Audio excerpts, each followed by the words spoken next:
I'm Joey Paisano, and this is Joey's Wine Rack. Thanks for joining us. We're going to do some really cool stuff today. I've got guests, and you are?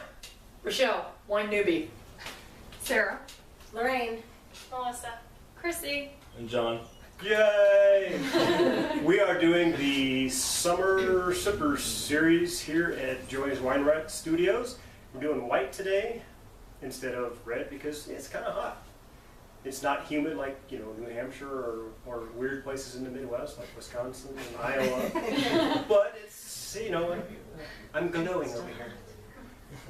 So we're going to do some cool stuff, not stuff that you're going to find typically in a restaurant. Restaurants usually, if you get ordering white, it's going to be, maybe Chablis, Chardonnay, and maybe something else. And no, white Zinfandel is not a white wine. So we're doing something. This is the Fin de San Nicolo. It's actually Italian. It is from Sicily. So we're going to give you something cool to taste. And because we've got these cool people here, we're going to kind of do a little bit different. We're going to kind of start from the beginning and how we do this and why we do this and all that cool sort of stuff. I'm going to be the guy standing back here in the weird shirt, of course. And they've got homework. So be happy you're at home.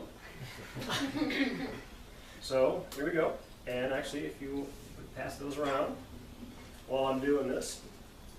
So starters, I have the waiter corkscrew double pull because you can pull it twice. How cool is that? I prefer this over some of the other weird ones that are out there because it's got a little knife on here too. Which means you can't take it on an airplane, right? No, I think now you can. Ah, see, he knows. So, most of the time, most of the stuff that we're going to be tasting in this series is going to be stuff that has a cork. Some of the stuff we'll taste will have a screw top, but we don't call it a screw top. There's a quiz for everybody. It's not a screw top, it is a...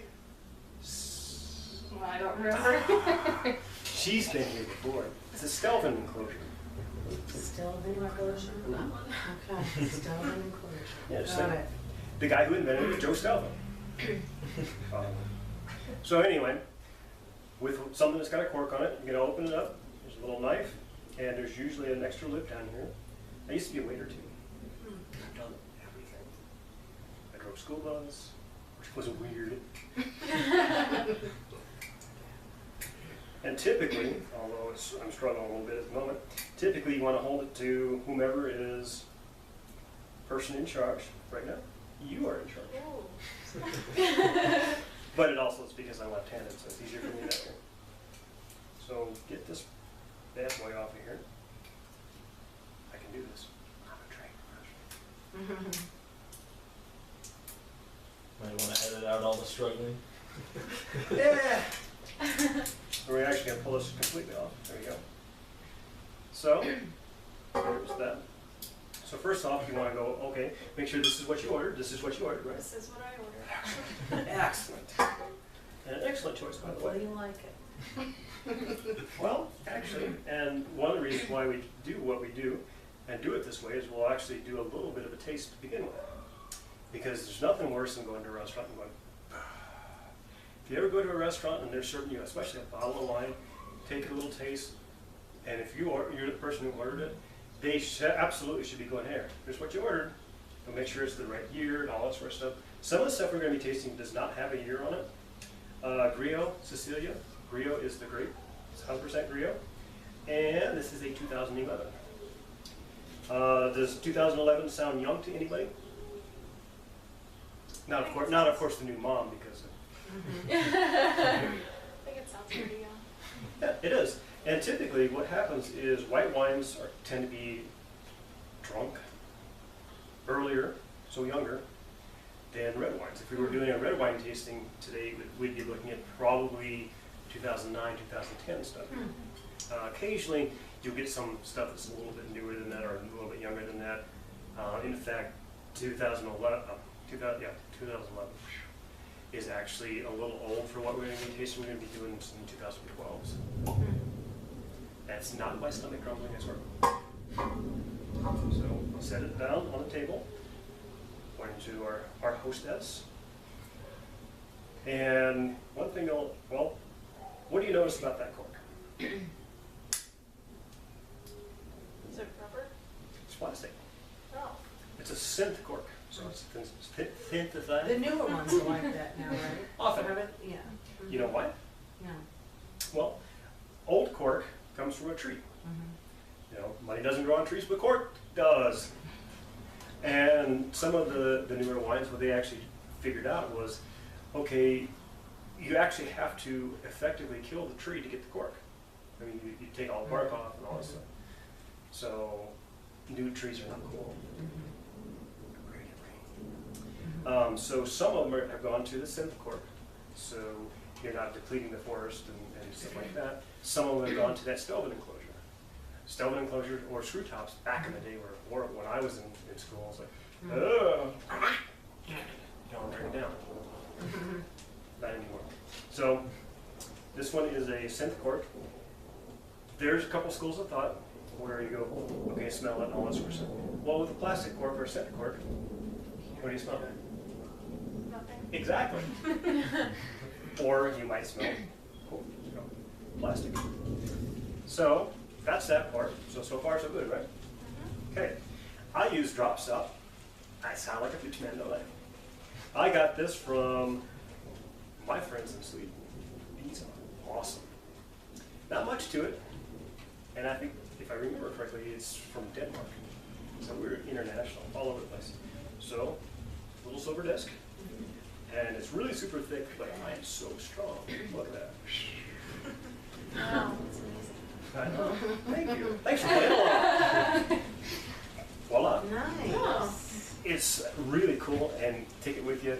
Because if you don't, how many people have been in a restaurant or watched somebody pour wine, especially red, and all over it? You know, it's just tacky. It's Yeah. not cool. And this doesn't do that. Yeah, because I'm left-handed. It's right here. Give you just enough taste. Have a little sip. See what you think. If you spit. See if you can hit John. It's really good.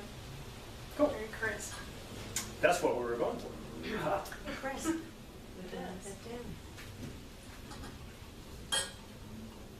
Thank you. And also what we're going to do today, because we're doing a couple different wines, actually 3, maybe 4, is rather than just drinking down the bottle, which we could certainly do, it's been known to happen. It's been known to happen here in this That's house. the fun part. Exactly. We're going to do just a little bit of taste. We're going to taste through the 4 that I'm looking at first. And then we're going to come back and let the ladies and John decide, Yes. decide what they like best and kind of go from there. But even though I said it was homework, really want everybody to give us what you think. So as we're doing this, remember it is a Fuente San Nicola 100% Grillo, or Grillo if you're out of line. Okay, so do that. So when we're actually doing the tasting, and I'm not saying that you ladies and John don't know how to do this, or you, because you do, but this is where we're kind of, part of the show is do a little education too while we're doing it, not just, whoa. You can do that for cheap stuff. Although, we'll get to how much this cost in general terms. We're here to figure out what we like, because we all have a finite amount of money. Right? I want to have a bottle of wine or a glass of wine. Do I want to spend this much? Do I want to spend this much? For me, it kind of depends on the occasion.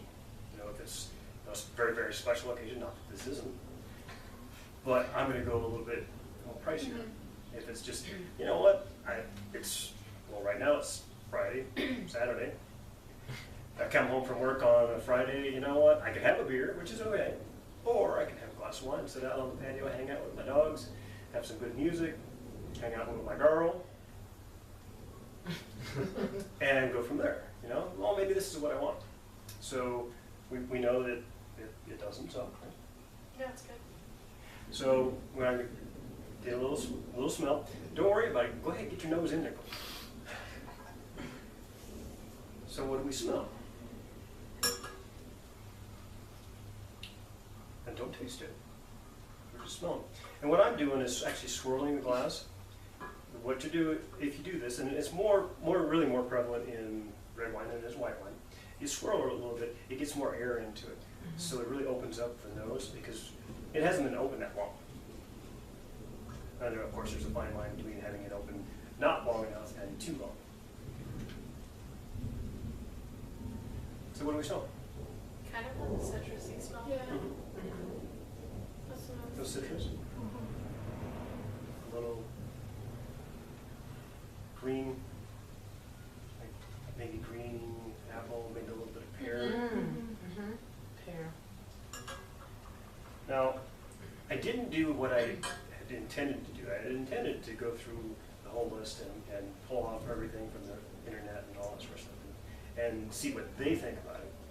I started on it and then I had a couple major issues, projects at work and stuff, and I just didn't. So I'm a slacker. So, we like to smell? Yeah? Yep. If you ever get something, and again, it's sometimes a little bit more prevalent in red wines, but if you get something that smells, well, frankly, like wet dog, or a little moldy or something, yeah, it's not what you want. Less of an issue, of course, having that happen with the synth cork because it doesn't have any air escaping or getting into its season. So, now I got a good sniff, right? Yeah. When I was doing this on the radio, I have the microphone going. Because I'm weird like that. Now, I'm going to taste first. She's like, Not that you know, I'm better than you guys, but, and you can do it however you want, but this is how I end up doing it. So, I'm swirling, not squirreling, that's entirely different. Good smell.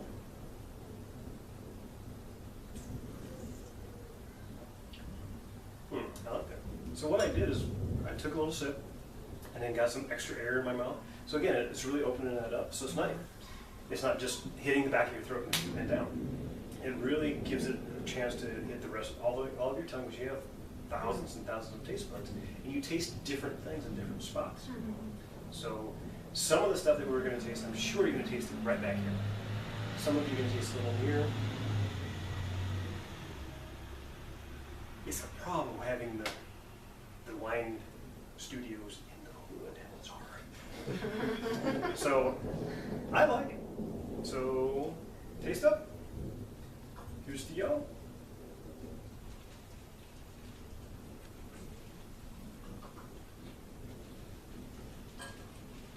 Still good. So we're going to go this way. So John, what do you think? I mean, you can really, like you said, you kind of taste different pieces of it on different parts of your mouth. Like kind of on the outside of my tongue, I was getting some of like the sharper, like citrusy type of things. It's real crisp, good. I think it's going to be a really good hot wine patio kind of drinker. It is Sure. nice. What do you think? It's crisp. It's got just a little bit of the citrus fruity, just a little bite of the citrus. I think on the back end, I actually taste a little bit of melon too. And remember, anything that I taste doesn't mean you have to taste it. It's one of the really cool things about wine is you can read all about it, you can taste it. But if you don't taste whatever that wine reviewer says, it's okay. Same thing with music. I may love, I don't know, Tattooed Grin, but you know, somebody else may not. They would be wrong, but General consensus. yeah. All right, homework. What I'm going to end up doing is when I get done with the series, I'm going to do a little bit of I like how it's not super sweet. And Yeah, I like where exactly. it doesn't have that like added bite at the end. Sometimes, you know, It's they, refreshing. yeah, Mhm. it stays and you get that weird taste sometimes at the end. And Mhm. this is really good. It doesn't have that. Excellent. Okay. One thing with the wines that we're going to taste today, they're going to not be sweet because I'm sweet enough. I like